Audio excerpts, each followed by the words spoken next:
ಬಂಧುಗಳೇ ನಮಸ್ಕಾರ, ಹೇಗಿದ್ರೆ ನೀವೆಲ್ಲರೂ. ನಾನು ಸುಬ್ರಹ್ಮಣ್ಯ ಎಸ್ ಹಂಡಿಗೆ. ಬಂಧುಗಳೇ, ಪಂಚರಾಜ್ಯ ಅಂದ್ರೆ 4 ರಾಜ್ಯ, ಒಂದು ಕೇಂದ್ರಾಡಳಿತ ಪ್ರದೇಶ. ಚುನಾವಣೆಯ ಫಲಿತಾಂಶದ ಸದ್ಯದ ಟ್ರೆಂಡ್ ಅನ್ನ ನೀವೆಲ್ಲರೂ ಕೂಡ ಗಮನಿಸ್ತಾ ಇದ್ದೀರಿ. ಸದ್ಯದ ಟ್ರೆಂಡ್ ಅನ್ನ ಗಮನಿಸ್ತಾ ಇದ್ರೆ ಒಂದಷ್ಟು ಕಡೆಗಳಲ್ಲಿ ಅಧಿಕಾರ ಬದಲಾವಣೆ ಆಗ್ತಿರುವ ರೀತಿಯಲ್ಲಿ ಕಾಣಿಸ್ತಾ ಇದೆ.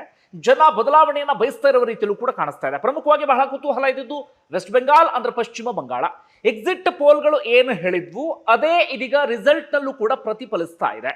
ಅಂದರೆ ಸುದೀರ್ಘವಾಗಿ ಅಧಿಕಾರವನ್ನು ನಡೆಸಿದ್ದಂತ ಮಮತಾ ಬ್ಯಾನರ್ಜಿ ನೇತೃತ್ವದ ಟಿಎಂಸಿ ಅಧಿಕಾರವನ್ನ ಕಳೆದುಕೊಳ್ಳುವಂತಹ ಎಲ್ಲ ಲಕ್ಷಣಗಳು ಕೂಡ ಕಾಣಿಸ್ತಾ ಇದೆ. ನಿರಂತರವಾಗಿ ಅಲ್ಲಿ ಅಧಿಕಾರವನ್ನ ಹಿಡಿಯೋದಕ್ಕೆ ಪ್ರಯತ್ನವನ್ನ ಪಡ್ತಾ ಇದ್ದಂತ ಬಿಜೆಪಿ ಅಧಿಕಾರಕ್ಕೆ ಬರುವಂತ ಸಾಧ್ಯತೆಗಳು ಕಂಡು ಬರ್ತಾ ಇದೆ. ಇನ್ನು ಕೇರಳದ ವಿಚಾರಕ್ಕೆ ಹೋದ್ರೆ ಅಲ್ಲಿ LDF ಅಂದ್ರೆ ಲೆಫ್ಟ್ ಪಾರ್ಟಿ ಅಧಿಕಾರದಲ್ಲಿ ಇತ್ತು. ಈ ಬಾರಿಯಲ್ಲಿ UDF ಅಂದ್ರೆ ಕಾಂಗ್ರೆಸ್ ಇದೀಗ ಅಧಿಕಾರಕ್ಕೆ ಬರೋದು ಬಹಳ ಸ್ಪಷ್ಟವಾಗಿ ಗೋಚರ ಆಗ್ತಾ ಇದೆ. ಅಲ್ಲೂ ಕೂಡ ಒಂದು ಅಧಿಕಾರ ಬದಲಾವಣೆ ಆಗ್ತಾ ಇದೆ. ಇನ್ನು ಅಸ್ಸಾಂ ಅಂತ ಬಂದಾಗ ಅದೇ ರಿಪೀಟ್ ಆಗಿದೆ. ಪುದುಚೇರಿಯಲ್ಲೂ ಕೂಡ ಅದೇ ರಿಪೀಟ್ ಆಗಿದೆ. ಬಹಳ ಕುತೂಹಲ ಮೂಡಿಸ್ತಿರುವಂತ ಇನ್ನೊಂದು ರಾಜ್ಯದ ವಿಚಾರಕ್ಕೆ ಸಂಬಂಧಪಟ್ಟ ಹಾಗೆ ನಾನು ಇದೀಗ ಮಾತನಾಡ್ತಾ ಹೋಗ್ತೇನೆ. ಅದು ತಮಿಳುನಾಡು. ಅಚ್ಚರಿಯ ಫಲಿತಾಂಶ. ಒಂದಷ್ಟು ಮಂದಿ ನಿಮ್ಮಲ್ಲಿ ನಿರೀಕ್ಷೆ ಮಾಡಿದ್ರು ಅಂತ ಕಾಣುತ್ತೆ, ಇನ್ನೊಂದಷ್ಟು ಮಂದಿ ನಿರೀಕ್ಷೆನೇ ಮಾಡಿರಲಿಲ್ಲ. ಅದರಲ್ಲೂ ಕೂಡ ನಿಮಗೆ ನೆನಪಿರಬಹುದು, ಈ ಮತದಾನ ಪ್ರಕ್ರಿಯೆ ನಡೆದಂತಹ ಸಂದರ್ಭದಲ್ಲಿ ಬೆಂಗಳೂರಿನ ಹೊರವಲಯದ ಭಾಗದಲ್ಲಿ ಅಂದ್ರೆ ತಮಿಳುನಾಡಿಗೆ ಹೋಗುವಂತ ರಸ್ತೆಗಳಲ್ಲಿ ಕಂಪ್ಲೀಟ್ ಆಗಿ ಟ್ರಾಫಿಕ್ ಜಾಮ್ ಆಗಿತ್ತು. ಹಾಗೆ ತಮಿಳುನಾಡಿನ ಮಂದಿ ಬೇರೆ ಬೇರೆ ಕಡೆಗಳಲ್ಲಿ ಫಾರಿನಲ್ಲೋ ಇನ್ನೊಂದು ಕಡೆ ಎಲ್ಲೆಲ್ಲಿ ನೆಲೆಸಿದ್ರು ಅವರೆಲ್ಲರೂ ಕೂಡ ದಿಢೀರ್ ಅಂತ ಹೇಳಿ ತಮಿಳುನಾಡಿಗೆ ಬರೋದಕ್ಕೆ ಶುರು ಮಾಡ್ಕೊಂಡಿದ್ರು. ಆಗಲೇ ಒಂದಷ್ಟು ಮಂದಿ ಚರ್ಚೆ ಮಾಡ್ತಾ ಇದ್ರು, ಇವರೆಲ್ಲರೂ ಕೂಡ ಕಳೆದ ಬಾರಿಯ ಚುನಾವಣೆಗೂ ಈ ಪರಿಯಾಗಿ ಹೋಗಿ ಮತವನ್ನ ಚಲಾಯಿಸಿರ್ಲಿಲ್ಲ, ಅದರ ಹಿಂದಿನ ಚುನಾವಣೆಯಲ್ಲೂ ಕೂಡ ಈ ಪರಿಯಾಗಿ ಹೋಗಿ ಮತವನ್ನ ಚಲಾಯಿಸಿರ್ಲಿಲ್ಲ. ಈ ಬಾರಿ ಜನ ದಂಡು ದಂಡಾಗಿ ಹೋಗ್ತಾ ಇದ್ದಾರೆ, ಗುಂಪು ಗುಂಪಾಗಿ ಹೋಗ್ತಾ ಇದ್ದಾರೆ. ಯಾರಿಗೂ ಮತ ಚಲಾವಣೆಯನ್ನ ಮಾಡುವಂತ ಉದ್ದೇಶದಿಂದ ಹೋಗ್ತಾ ಇದ್ದಾರೆ. DMK ಕಳೆದ ಬಾರಿ ಅಂದ್ರೆ DMK ಅಥವಾ ADMK ಇದ್ದಂತ ಸಂದರ್ಭದಲ್ಲಿ ಇಷ್ಟು ಜನ ಹೋಗ್ತಾ ಇರಲಿಲ್ಲ. ಅಂದ್ರೆ ಈ ಬಾರಿ ಹೋಗ್ತಾ ಇದ್ದಾರೆ ಅಂದ್ರೆ ಅದು DMK ಅಥವಾ ADMK ಅಲ್ಲ, ಅದ್ರ ಆಚೆಗೆ ಜನ ಬೇರೊಂದರ ಕಡೆಗೆ ನೋಡ್ತಾ ಇದ್ರು. ಅಂದ್ರೆ ನಿರೀಕ್ಷೆ ಮಾಡ್ತಾ ಇದ್ರು ಏನೋ ಒಂದು ಆಲ್ಟರ್ನೇಟಿವ್ ಬೇಕು ಅಂತ ಹೇಳಿ. ಆಲ್ಟರ್ನೇಟಿವ್ ಸಿಕ್ಕಿದೆ, ಆ ಕಾರಣಕ್ಕಾಗಿ ಹೋಗ್ತಿರಬಹುದು ಅಂತ ಹೇಳಿ ಈಗ ಅನಿಸ್ತಾ ಇದೆ. ಹೌದು, ಆ ಕಾರಣಕ್ಕಾಗಿ ಜನ ಆ ರೀತಿಯಾಗಿ ದಂಡು ದಂಡಾಗಿ ಹೋಗಿದ್ರು. ಜನ ನಿಜಕ್ಕೂ ಬದಲಾವಣೆಯನ್ನ ಬಯಸ್ತಾ ಇದ್ರು. ಆ ಬದಲಾವಣೆ ಬಯಸ್ತಾ ಇದ್ದ ಹಾಗೆ ಆಲ್ಟರ್ನೇಟಿವ್ ಆಪ್ಷನ್ ಒಂದನ್ನು ಜನ ನಿರೀಕ್ಷೆ ಮಾಡ್ತಾ ಇದ್ರು. ಅವರಿಗೆ TVK ರೂಪದಲ್ಲಿ ಸಿಕ್ತು ಅಂತ ಈಗ ಅನ್ಸೋದಿಕ್ಕೆ ಶುರುವಾಗಿದೆ. ಬಂಧುಗಳೇ, ಬಹಳ ಅಚ್ಚರಿಯೇ. ನಿಮ್ಮಲ್ಲಿ ಒಂದಷ್ಟು ಮಂದಿಗೆ ಅಚ್ಚರಿ ಅಂತ ಅನಿಸದೇ ಇರಬಹುದು. ಯಾಕಂದ್ರೆ ನಾನು ಹಿಂದೆ ಪ್ರೊಡಕ್ಷನ್ ಮಾಡಿದ ಪ್ರಕಾರವಾಗಿ ನಾನು ಅಂದ್ಕೊಂಡಿದ್ದ ಹಬ್ಬ ಅಂದ್ರೆ TVK ಒಂದು 30ರ ಆಸುಪಾಸಿಗೆ ಬಂದು ನಿಲ್ಲಬಹುದು ಎನ್ನುವ ರೀತಿಯಲ್ಲಿ. ಈ ಚುನಾವಣೆ ಆಗೋಕ್ಕೂ ಮುನ್ನ ಬಂದಂತ ಸಮೀಕ್ಷೆಗಳು ಕೂಡ ಅದೇ ರೀತಿಯಾಗಿ ಭವಿಷ್ಯವನ್ನ ನೋಡಿದ್ವು. TVK ಹಬ್ಬ ಅಂದ್ರೆ ಒಂದು 18ರಿಂದ 20ರವರೆಗೆ ಬರಬಹುದು ಎನ್ನುವ ರೀತಿಯಲ್ಲಿ DMK ಅಧಿಕಾರಕ್ಕೆ ಬರುತ್ತೆ ಅಂತ ಹೇಳಿ. ಎಕ್ಸಿಟ್ ಪೋಲ್ ಬಂದ ಸಂದರ್ಭದಲ್ಲಿ ಬಹುತೇಕ ಸಂಸ್ಥೆಗಳು ಹಾಗೆ ಹೇಳಿಬಿಟ್ಟಿದ್ವು. ಆದ್ರೆ ಒಂದೇ ಒಂದು ಸಂಸ್ಥೆ ಆಕ್ಸಿಸ್ ಮೈ ಇಂಡಿಯಾ ಹೇಳಿತ್ತು 100+ ಅಂತ ಹೇಳಿ. ಹಾಗೆ ಅವರು ಪ್ರದೀಪ್ ಗುಪ್ತಾ ಮತ್ತೆ ಹೇಳ್ತಾ ಇದ್ರು ಕಡಿಮೆ ಅಂದ್ರೂ 70 ಸ್ಥಾನ ಗೆಲ್ಲುತ್ತೆ ನೋಡ್ತಾ ಇರಿ ಅಂತ ಹೇಳಿ. ಬಹುತೇಕ ಮಂದಿ ಆಗ ಅಂದ್ಕೊಂಡಿದ್ರು ಇದೆಲ್ಲ ಆಗೋ ಸಾಧ್ಯತೆನೇ ಇಲ್ಲ ಎನ್ನುವ ರೀತಿಯಲ್ಲಿ. ಆದ್ರೆ ಆಕ್ಸಿಸ್ ಮೈ ಇಂಡಿಯಾದ ಇದು ಸರ್ವೆ ರಿಸಲ್ಟ್ ಯಾವಾಗ ಬಂತು, ತಮಿಳುನಾಡಿನ ರಾಜಕಾರಣದಲ್ಲಿ ಒಂದಷ್ಟು ಬೆಳವಣಿಗೆ ಆಗೋದಕ್ಕೆ ಶುರುವಾಗಿತ್ತು. ರಾಜಕೀಯ ಚಟುವಟಿಕೆಗಳು ಗರಿಗೆದರೋದಕ್ಕೆ ಶುರುವಾಗಿತ್ತು. ಅದರಲ್ಲೂ ಕೂಡ TVK ವಿಜಯ್ ತುಂಬಾನೇ ಆಕ್ಟಿವ್ ಆಗಿ ಓಡಾಡೋದಕ್ಕೆ ಶುರು ಮಾಡ್ಕೊಂಡಿದ್ರು. ADMK ನಾಯಕರು ಕೂಡ ವಿಜಯರನ್ನ ಸಂಪರ್ಕಿಸುವಂತ ಪ್ರಯತ್ನವನ್ನು ಕೂಡ ಅದಾಗಲೇ ಆರಂಭಿಸಿ ಬಿಟ್ಟಿದ್ರು. ಆಗಲೇ ತಮಿಳುನಾಡಿನಲ್ಲಿ ಒಂದಷ್ಟು ಚರ್ಚೆ ಜೋರಾಗಿ ನಡೀತಾ ಇತ್ತು. ಈ ಬಾರಿ ಏನೋ ಒಂದು ಬದಲಾವಣೆ ಆಗುತ್ತೆ ಎನ್ನುವಂತ ರೀತಿಯಲ್ಲಿ ಈಗ ಆ ಬದಲಾವಣೆ ನಮಗೆ ಕಾಣಿಸ್ತಾ ಇದೆ. ಸದ್ಯದ ಟ್ರೆಂಡ್ ಪ್ರಕಾರವೇ ಹೋಯಿತು ಅಂತಾದರೆ ಅಲ್ಲಿ TVK ಅಧಿಕಾರಕ್ಕೆ ಬರುತ್ತೆ. ವಿಜಯ್ ಮುಂದಿನ ಮುಖ್ಯಮಂತ್ರಿ ಆಗ್ತಾರೆ. ಈಗ TVK ವಿಜಯ್ ಹೇಳ್ಕೊಂಡು ಬಂದಿದ್ದೇನೆ ಹೇಳಿ, DMK ನನಗೆ ರಾಜಕೀಯ ವಿರೋಧಿಗಳು ಅಂತ, ADMK ನನಗೆ ಸೈದ್ಧಾಂತಿಕ ವಿರೋಧಿಗಳು ಅಂತ ಹೇಳ್ಕೊಂಡು ಬಂದಿದ್ರು. ಹೀಗಾಗಿ ಈಗ 234 ಸ್ಥಾನ ಇರೋದು 118 ಸರಳ ಬಹುಮತಕ್ಕೆ ಬೇಕು. ಸದ್ಯದ ಟ್ರೆಂಡ್ ಪ್ರಕಾರ ವಿಜಯ್ರ TVK 100ರ ಆಸುಪಾಸಿನಲ್ಲಿದೆ. 118ಕ್ಕೆ ಹೋದ್ರೂ ಅಚ್ಚರಿ ಇಲ್ಲ, ಅಥವಾ 100ರಿಂದ ಕಡಿಮೆ ಬಂದರೂ ಕೂಡ ಅಚ್ಚರಿ ಇಲ್ಲ. ಕೊನೆಗೆ ಏನು ಬೇಕಾದ್ರೂ ಆಗ್ಬಹುದು. ಯಾಕಂದ್ರೆ ನಮಗೆ ಕ್ಲಿಯರ್ ಆಗಿ ಒಂದು ರಿಸಲ್ಟ್ ಗೊತ್ತಾಗಬೇಕು ಅಂದ್ರೆ ಹೆಚ್ಚು ಕಡಿಮೆ ಒಂದು 12:30 ಅಥವಾ 1 ಗಂಟೆ ಸುಮಾರಿಗೆ ಆಗ್ಬೇಕಾಗತ್ತೆ. ಸ್ವಲ್ಪ ಸೀಟ್ಗಳೇನಾದ್ರೂ ಶಾರ್ಟ್ ಆಯ್ತು ಅಂತಾದ್ರೆ ಯಾರ ಜೊತೆಗೆ ಹೋಗ್ತಾರೆ ಅನ್ನೋದೇ ಕುತೂಹಲ. ಬಿಜೆಪಿ ಹೆಚ್ಚಿನ ಸ್ಥಾನಗಳನ್ನ ಗೆದ್ಕೊಳ್ಳೋದಿಲ್ಲ. ಬಿಜೆಪಿ ಜೊತೆಗೆ ಹೋಗಬೇಕು ಅಂತಂದ್ರೆ, ಈತ ಕಾಂಗ್ರೆಸ್ ಜೊತೆಗೆ ಹೋಗಬೇಕು ಅಂತಾದ್ರೆ ಅವ್ರು ಎಷ್ಟು ಸ್ಥಾನಗಳನ್ನು ಗೆದ್ಕೊಳ್ತಾರೆ ಕಾದ್ ನೋಡ್ಬೇಕು. ಇನ್ನೊಂದಷ್ಟು ಸಣ್ಣ ಪುಟ್ಟ ಪಕ್ಷಗಳೆಲ್ಲವೂ ಕೂಡ ಇದ್ದಾವೆ. ಹೀಗಾಗಿ ಏನ್ ಮಾಡ್ತಾರೆ ಗೊತ್ತಿಲ್ಲ. ಅಪ್ಪಿತಪ್ಪಿ DMK ಜೊತೆಗೆ ಹೋಗ್ಬಿಟ್ರೆ ಜನ ನಿಮ್ಗೆ ಯಾಕೆ ವೋಟ್ ಹಾಕಿ ಗೆಲ್ಸಿದ್ವಿ, ಅದರ ವಿರುದ್ಧವಾಗಿ ಮಾಡಿಬಿಟ್ರಲ್ಲ ಅಂತ ಹೇಳಿ ಯಾವ ರೀತಿಯಾಗಿ ಜನ ಆಕ್ರೋಶ ವ್ಯಕ್ತಪಡಿಸ್ತಾರೆ ಎಲ್ಲರೂ ಕೂಡ ಗೊತ್ತಿರುವಂತ ವಿಚಾರ. ಹೀಗಾಗಿ ADMK ಜೊತೆಗೆ ಗೊತ್ತಿಲ್ಲ. ಈಗ TVK ಪಕ್ಷದವರು ಹೇಳ್ತಿದ್ದಾರೆ ನಾವು ಏಕಾಂಗಿಯಾಗಿ ಸರ್ಕಾರ ರಚನೆ ಮಾಡ್ತೀವಿ ಅಂತ ಹೇಳಿ. ಆದ್ರೆ ಒಂದಷ್ಟು ಸೀಟ್ಗಳು ಶಾರ್ಟ್ ಆಗ್ಬೋದು, ನೋಡೋಣ, ಕಾದ್ ನೋಡೋಣ ಏನಾಗುತ್ತೆ ಅಂತ ಹೇಳಿ. ಸದ್ಯ ಫಲಿತಾಂಶದ ಟ್ರೆಂಡ್ ಅನ್ನು ನೀವೆಲ್ಲರೂ ಕೂಡ ಗಮನಿಸ್ತಾ ಇದ್ದೀರಿ. TVK ವಿಜಯ್ 100ರ ಆಸುಪಾಸಿಗೆ ಬಂದು ನಿಂತ್ಕೊಂಡಿದ್ದಾರೆ. ಅವರು 2 ವಿಧಾನಸಭಾ ಕ್ಷೇತ್ರಗಳ ಸ್ಪರ್ಧೆಯನ್ನು ಮಾಡಿದ್ರು. ಒಂದು ಪೆರಂಬೂರ್ನಲ್ಲಿ, ನಾರ್ತ್ ಚೆನ್ನೈನ ಪ್ರದೇಶ, ಅದು ಪ್ರಮುಖವಾದಂತಹ ಪ್ರದೇಶ, ಅಲ್ಲೂ ಕೂಡ ಮುನ್ನಡೆಯನ್ನ ಕಾಯ್ದುಕೊಂಡಿದ್ದಾರೆ. ಅದೇ ರೀತಿಯಾಗಿ ತಿರುಚಿ ಈಸ್ಟ್ ನಲ್ಲಿ ಸ್ಪರ್ಧೆಯನ್ನ ಮಾಡಿದ್ರು, ಅಲ್ಲೂ ಕೂಡ ಮುನ್ನಡೆಯನ್ನ ಕಾಯ್ದುಕೊಂಡಿದ್ದಾರೆ. ಇನ್ನು ADMK ಕಳೆದ ಬಾರಿ ಬರೀ 75 ಕ್ಷೇತ್ರಗಳಿಗೆ ಸೀಮಿತ ಆಗಿತ್ತು. ಆದ್ರೆ ADMK ಈ ಬಾರಿ ಅವರು ಕೂಡ 80+ ಹೋಗ್ತಾ ಇದ್ದಾರೆ. ಅವ್ರು ಎಲ್ಲಿಗೆ ಹೋಗಿ ತಲುಪ್ತಾರೆ ಕಾದ್ ನೋಡೋಣ. ಬಹಳ ಇದಂದ್ರೆ DMK ಚುನಾವಣೆ ಮುನ್ನ ಸಮೀಕ್ಷೆಗಳು DMK ಕಳೆದ ಬಾರಿ ಲೋಕಸಭಾ ಚುನಾವಣೆಯಲ್ಲಿ ಡಿಎಂಕೆ ಕ್ಲೀನ್ ಸ್ವೀಪ್ ಅನ್ನ ಮಾಡಿಬಿಟ್ಟಿತ್ತು. ಆದರೆ ಇವತ್ತು ಡಿಎಂಕೆ ನೆಲಕಚ್ಚಿ ಹೋಗಿಬಿಟ್ಟಿದೆ. ಅದಕ್ಕೆ ಕಾರಣ ಅಂದ್ರೆ ಟಿವಿಕೆ ವಿಜಯರ ಟಿವಿಕೆ ಪಕ್ಷ ಅಧಿಕಾರದಲ್ಲಿದ್ದಂಥ ಡಿಎಂಕೆಯನ್ನ ಜನ ಕಂಪ್ಲೀಟ್ ಆಗಿ ದೂರ ತಳ್ಳಿಬಿಟ್ಟಿದ್ದಾರೆ. ನೀವು ಅಧಿಕಾರದ ಹತ್ತಕ್ಕೂ ಬರಬೇಡಿ ಅಂತ ಹೇಳಿ ಅವರನ್ನು ದೂರ ಕಳಿಸುವಂತ ಕೆಲಸವನ್ನ ಮಾಡಿದ್ದಾರೆ. ಒಟ್ಟಾರೆಯಾಗಿ ತಮಿಳುನಾಡಿನ ಜನರ ವಿಚಾರಕ್ಕೆ ನಾವು ಹೋಗೋದಾದ್ರೆ, ಹಿಂದಿನಿಂದಲೂ ಕೂಡ ಒಂದೊಂದು ರೀತಿಯಲ್ಲಿ ಭಾವುಕ ಜೀವಿಗಳು ಸಿನಿಮಾ ನಟರನ್ನ ಗೆಲ್ಲಿಸಿದಂತ ಉದಾಹರಣೆಯೂ ಕೂಡ ಇದೆ. ನೀವು ಬೇರೆ ಯಾವ ರಾಜ್ಯಗಳಲ್ಲೂ ಕೂಡ ಅಷ್ಟರ ಮಟ್ಟಿಗೆ ಕಂಡು ಬರಲ್ಲ. ನಿಮಗೆ MG ರಾಮಚಂದ್ರನ್ ADMK ಪಕ್ಷವನ್ನ ಹುಟ್ಟಾಕಿದ್ರಲ್ಲ ಅವರು, ಅದಾದ ಬಳಿಕ ಜಯಲಲಿತಾ, ಅದಾದ ಬಳಿಕ ವಿಜಯಕಾಂತ್ ವಿಪಕ್ಷ ನಾಯಕರಾಗಿದ್ರು ಅವರು. ಕಮಲ್ ಹಾಸನ್ ಕೂಡ ಅಂತೇನು ಇಂಪ್ಯಾಕ್ಟ್ ಮಾಡಲಿಲ್ಲ, ಆದ್ರೂ ಅವರು ಕೂಡ ಸಿನಿಮಾ ನಟರಾಗಿದ್ರು. ಕರುಣಾನಿಧಿ ಕೂಡ ಅವರು ಸಿನಿಮಾ ಸಂಭಾಷಣೆಗಳನ್ನ ಬರಿತಾ ಇದ್ರು. ಅಣ್ಣಾದುರೈ ಕೂಡ ಸಿನಿಮಾ ಸಂಭಾಷಣೆಗಳನ್ನ ಬರಿತಾ ಇದ್ದಂಥವ್ರು. ಈಗ ವಿಜಯರಿಗೆ ಜನ ಮಣೆ ಹಾಕ್ತಾ ಇದ್ದಾರೆ. ಹೌದು, ಸಿನಿಮಾ ಮಂದಿಗೆ ಜನ ಮಣೆ ಹಾಕ್ತಿದ್ದಾರೆ, ಅದು ಒಂದು ವಿಚಾರ. ಅದರ ಆಚೆಗೆ ಜನ ಸ್ವಲ್ಪ ಮಟ್ಟಿಗೆ ಪ್ರಬುದ್ಧರಾಗಿ ಯೋಚನೆ ಮಾಡ್ತಿರುವ ರೀತಿಯಲ್ಲಿ ಕಾಣಿಸ್ತಾ ಇದೆ. ಯಾಕಂದ್ರೆ ಯಾವುದೋ ಒಂದು ಹೊಸ ಪಕ್ಷ ಸ್ಥಾಪನೆ ಆದಾಗ, ಅದು ನಟ ಶುರು ಮಾಡಿರ್ಬೋದು ಅಥವಾ ಯಾರೇ ಶುರು ಮಾಡಿರ್ಬೋದು, ಶುರು ಮಾಡಿದ ಸಂದರ್ಭದಲ್ಲಿ ಜನ ಎಷ್ಟರ ಮಟ್ಟಿಗೆ ಆ ಪಕ್ಷವನ್ನ ಅಧಿಕಾರಕ್ಕೆ ತರುವ ರೀತಿಯಲ್ಲಿ ಯೋಚನೆ ಮಾಡ್ತಾರೆ ಅಂದ್ರೆ ಅದು ಸಾಮಾನ್ಯವಾದಂಥ ಯೋಚನೆ ಅಲ್ಲವೇ ಅಲ್ಲ.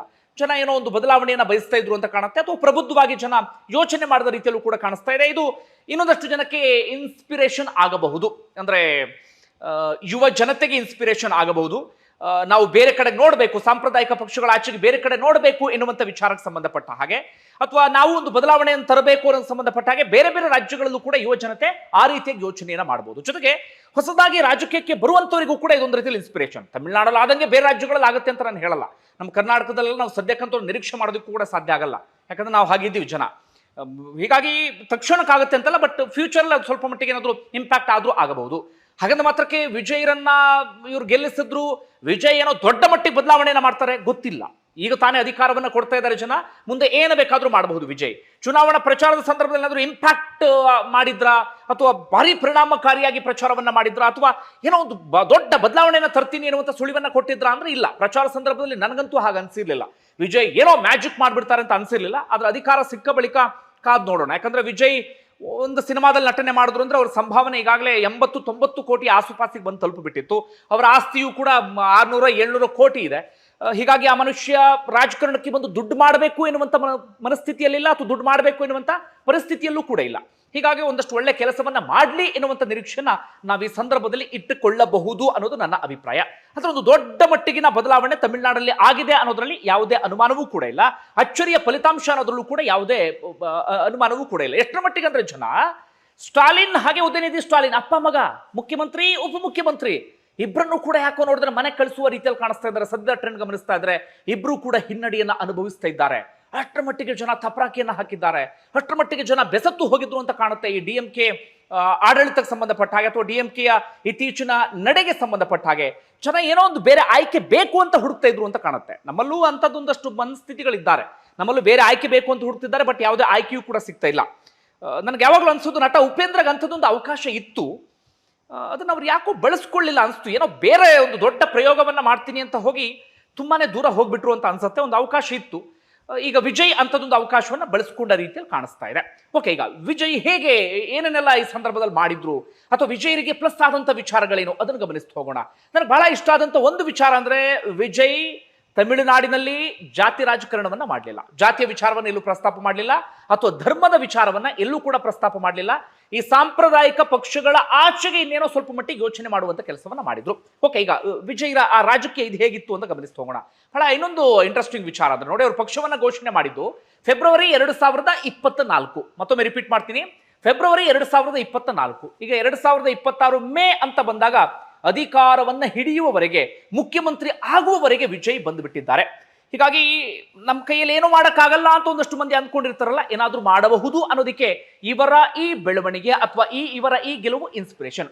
ಓಕೆ, ವಿಜಯ್ ಹಾಗಾದ್ರೆ ದಿಢೀರ್ ರಾಜಕಾರಣಕ್ಕೆ ಒಂದು ಮ್ಯಾಜಿಕ್ ಮಾಡಿದ್ರ? ಇಲ್ಲ, ತುಂಬಾ ಜನಕ್ಕೆ ಆ ವಿಚಾರ ಗೊತ್ತಿಲ್ಲ. ಒಂದು, ವಿಜಯ್ ಏನು ಮಾಡ್ತಾ ಇದ್ರು ಅಂದ್ರೆ, ತಾವು ನಟನೆ ಮಾಡುವಂತಹ ಸಿನಿಮಾಗಳಲ್ಲಿ ಅವರು ಜನರ ಒಂದಷ್ಟು ಸಮಸ್ಯೆಗಳನ್ನ ಆ ಸಿನಿಮಾಗಳ ಮೂಲಕ ಬಿಂಬಿಸುವಂತ ಕೆಲಸವನ್ನ ಮಾಡ್ತಾ ಇದ್ರು. ತಮಿಳುನಾಡಿನ ರಾಜಕಾರಣ ಅವರ ಸಿನಿಮಾಗಳಲ್ಲಿ ಸಾಕಷ್ಟು ಸಂದರ್ಭದಲ್ಲಿ ಇರ್ತಾ ಇತ್ತು, ನೀವು ಅದನ್ನ ಸೂಕ್ಷ್ಮವಾಗಿ ಗಮನಿಸಿರಬಹುದು. ಅಂದ್ರೆ ವಿಜಯ್ ಹಿಂದಿನಿಂದಲೂ ಕೂಡ ಆ ಕುರಿತಾಗಿ ಯೋಚನೆಯನ್ನ ಮಾಡ್ಕೊಂಡು ಬರ್ತಾ ಇದ್ರು, ನಿಧಾನಕ್ಕೊಂದು ವೇದಿಕೆಯನ್ನ ಸಿದ್ಧ ಮಾಡಿಕೊಳ್ತಾ ಇದ್ರು. 2009 ಸಂದರ್ಭದಲ್ಲಿ ಒಂದು ಫ್ಯಾನ್ ಕ್ಲಬ್ ಅನ್ನ ಅವರು ಘೋಷಣೆಯನ್ನ ಮಾಡ್ತಾರೆ. ಅದು ರಾಜಕೀಯ ಪಕ್ಷ ಆಗಿರಲಿಲ್ಲ, ಆದ್ರೆ ರಾಜಕೀಯ ಪಕ್ಷದ ಮಾದರಿಯಲ್ಲೇ ಇದ್ದಂತ ಒಂದು ಫ್ಯಾನ್ ಕ್ಲಬ್. ಯಾಕಂದ್ರೆ ಅವರ ಫ್ಯಾನ್ ಕ್ಲಬ್ ಇಂದ ಒಂದಷ್ಟು ಮಂದಿ ಸ್ಥಳೀಯ ಸಂಸ್ಥೆ ಚುನಾವಣೆ ಸ್ಪರ್ಧೆಯನ್ನು ಮಾಡಿದ್ರು, ಗೆಲುವನ್ನು ಕೂಡ ಸಾಧಿಸಿದ್ರು. 2009 ಸಂದರ್ಭದಲ್ಲಿ ವಿಜಯ್ ಮಕ್ಕಳ್ ಇಯಾಕಂ ಎನ್ನುವಂತ ಒಂದು ಫ್ಯಾನ್ ಕ್ಲಬ್ ಅನ್ನ ಶುರು ಮಾಡಿದ್ರು. ಆರಂಭದಲ್ಲಿ ಅವರು ಎಡಿಎಂಕೆಗೆ ಸಪೋರ್ಟ್ ಕೂಡ ಮಾಡಿದ್ರು. ಅದಾದ ಬಳಿಕ ಎಡಿಎಂಕೆ ಹಾಗೆ ಬಿಜೆಪಿ ಮೈತ್ರಿಯ ಒಂದಷ್ಟು ನಿರ್ಧಾರಗಳನ್ನ ಅವರು ಟೀಕೆಯನ್ನ ಕೂಡ ಮಾಡ್ಕೊಂಡು ಬಂದಿದ್ರು. ಇನ್ನು ಡಿಎಂಕೆ ಅಂತೂ ಕಡು ವಿರೋಧಿಯಾಗಿದ್ರು ವಿಜಯ್, ನಿಮಗೆ ಗೊತ್ತಿರುವಂತ ವಿಚಾರ. ಈ ರೀತಿಯಾಗಿ 2009 ತಮ್ಮ ಫ್ಯಾನ್ ಕ್ಲಬ್ ಒಂದನ್ನು ಶುರು ಮಾಡಿ ನಿಧಾನಕ್ಕೆ ಅವರು ರಾಜಕೀಯದ ಹೆಜ್ಜೆಯನ್ನ ಇಡೋದಿಕ್ಕೆ ಆರಂಭ ಮಾಡಿದ್ರು. ಅದಕ್ಕೆ ತಕ್ಕ ಹಾಗೆ ಅವರ ಸಿನಿಮಾ ಕಥೆಗಳು ಕೂಡ ಇರ್ತಾ ಇತ್ತು. ಸಾರ್ವಜನಿಕವಾಗಿಯೂ ಕೂಡ ಅದೇ ರೀತಿಯಲ್ಲಿ ಒಮ್ಮೊಮ್ಮೆ ಕಾಣಿಸ್ಕೊಳ್ತಾ ಇದ್ರು. ಕಳೆದ ಬಾರಿ ಲೋಕಸಭಾ ಚುನಾವಣೆಯ ಸಂದರ್ಭದಲ್ಲಿ ವೋಟ್ ಮಾಡೋದಕ್ಕೆ ಹೋದಂತ ಸಂದರ್ಭ ಸೈಕಲ್ ನಲ್ಲಿ ಹೋಗಿದ್ರು. ಅಂದ್ರೆ ಬಿಜೆಪಿಯ ಫ್ಯೂಯಲ್ ಪ್ರೈಸ್ ಹೈಕ್ ಇತ್ತಲ್ಲ, ಅದನ್ನ ವಿರೋಧ ಮಾಡಿಕೊಂಡು ಸೈಕಲ್ ಅಲ್ಲಿ ಹೋಗುವಂತ ಕೆಲಸವನ್ನ ಮಾಡಿದ್ರು. ಈ ಮೂಲಕ ಒಂದು ಕಡೆಯಿಂದ ಸಿನಿಮಾದಲ್ಲಿ ಅದನ್ನು ತೋರಿಸ್ತಾ ಇದ್ರು, ಫ್ಯಾನ್ ಕ್ಲಬ್ ಅನ್ನ ಮಾಡ್ಕೊಂಡಿದ್ರು. ಮತ್ತೊಂದು ಕಡೆಯಿಂದ ಸಾರ್ವಜನಿಕ ಜೀವನದಲ್ಲೂ ಕೂಡ ನಾನು ರಾಜಕಾರಣಕ್ಕೆ ಬರ್ತಿದ್ದೀನಿ ಎನ್ನುವಂತ ಸಂದೇಶವನ್ನ ನಿಧಾನಕ್ಕೆ ಸಾರುವಂತ ಕೆಲಸವನ್ನ ವಿಜಯ್ ಮಾಡ್ಕೊಂಡು ಬರ್ತಾ ಇದ್ರು. ಅಂದ್ರೆ ಯಾವುದು ಕೂಡ ದಿಢೀರ್ ಆದಂತ ಮ್ಯಾಜಿಕ್ ಅಲ್ಲ, ಒಳಗೊಳಗೆ ಒಂದಷ್ಟು ಕೆಲಸಗಳನ್ನ ವಿಜಯ್ ಮಾಡ್ಕೊಂಡಿದ್ರು. ಅಂತಿಮವಾಗಿ ಫೆಬ್ರವರಿ ತಿಂಗಳ ಸಂದರ್ಭದಲ್ಲಿ ಪಕ್ಷವನ್ನ ಘೋಷಣೆ ಮಾಡಿದ್ರು. ಪಕ್ಷವನ್ನ ಘೋಷಣೆ ಮಾಡಿದಾಗ ಯಾರಿಗೂ ಕೂಡ ನಿರೀಕ್ಷೆ ಇರಲಿಲ್ಲ. ಆದ್ರೆ ಎಲ್ಲವೂ ಶುರುವಾಗಿದ್ದೆಲ್ಲಪ್ಪ ಅಂದ್ರೆ ಅವರು ಚುನಾವಣಾ ರ್ಯಾಲಿಯನ್ನ ಮಾಡುವಂತ ಸಂದರ್ಭದಲ್ಲಿ ಜನ ಸೇರ್ತಿದ್ದಂತ ಪರಿಯನ್ನ ನೋಡಿ ಒಂದಷ್ಟು ಜನರ ವಿಶ್ಲೇಷಣೆ ಹೇಗಿತ್ತು ಅಂದ್ರೆ ಸಿನಿಮಾ ನಟ ಎನ್ನುವ ಕಾರಣಕ್ಕೆ ಜನ ಸೇರ್ತಿದ್ದಾರೆ, ಓಟ್ ಆಗಿ ಕನ್ವರ್ಟ್ ಆಗಲ್ಲ ಅಂತ. ಇನ್ನೊಂದಷ್ಟು ಜನರ ವಿಶ್ಲೇಷಣೆ ಹೇಗಿತ್ತು ಅಂದ್ರೆ ಇಲ್ಲ, ವಿಜಯ್ ಏನೋ ಮ್ಯಾಜಿಕ್ ಮಾಡಬಹುದು ಎನ್ನುವಂತ ರೀತಿಯಲ್ಲಿ ಈ ರೀತಿಯಾಗಿ ರ್ಯಾಲಿಯ ಮೂಲಕವೇ ಗಮನವನ್ನು ಸೆಳೆದಿದ್ರು. ಆದ್ರೆ ಆಗ್ಲೂ ಕೂಡ ವಿಜಯ್ಗೆ ಒಂದಷ್ಟು ಸಮಸ್ಯೆ ಆಗಿತ್ತು. ಕರೂರು ರ್ಯಾಲಿಯ ಸಂದರ್ಭದಲ್ಲಿ ಕಾಲ್ ತುಳಿತಾಗಿ 40ಕ್ಕೂ ಅಧಿಕ ಮಂದಿ ಸಾವನ್ನಪ್ಪಿಬಿಟ್ರು.